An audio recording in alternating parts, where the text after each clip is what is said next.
Yo mga idol, magandang araw po sa inyong lahat. Ngayon po ay pakita ko lang po sa inyo kung ano po yung mga proseso ng paggagawa po ng mga bakal. So nandito po ako ngayon sa paggawa ng bakal.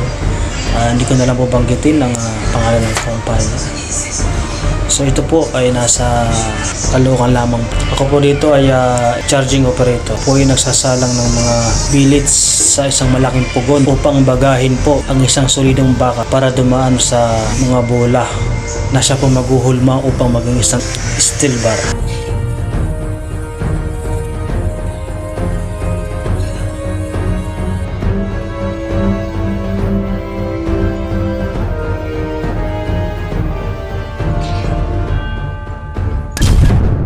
So yan nga po guys, kung makikita ninyo, lumakas po yung ulan. At makikita mo nyo po sobrang usok dahil nga po sa mga bagang bakal na nakakamada po sa malaking compound na yan. Kaya po malakas ang usok dahil nga po sa ulan na yung bakal ay nagbabaga pa at tinamaan po ng malakas na ulan. Kaya yan po yung naging dahilan, kaya po umuusok ng ganyang kalakas. Sabay pa po ng malakas na hangin.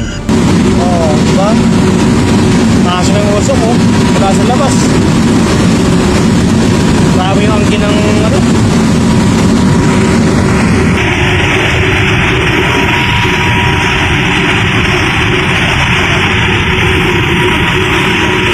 Safe loads. Yung kasama ko si Boy Bolitas. Talagang naggawa na pa ng paraan upang maitabing yung plywood.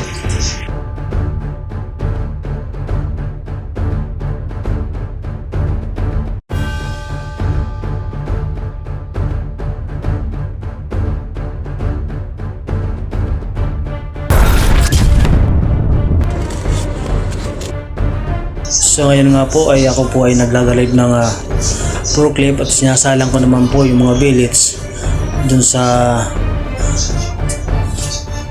charging area at upang isalang naman po sa isang malaking pugon na dun nga po ay binabaga yung billets.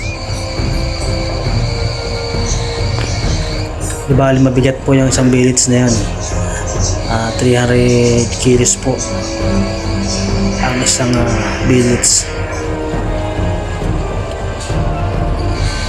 Ito lang naman po guys ay gusto ko lang pong ibahagi simpleng kaalaman kung saan nagmumula o itong proseso ng bakal. So yan po, hindi po kinakamada yung mga billets. Yan po yung for dispatch na po yan para isalang sa charging at sa pugon para gawing steel bar.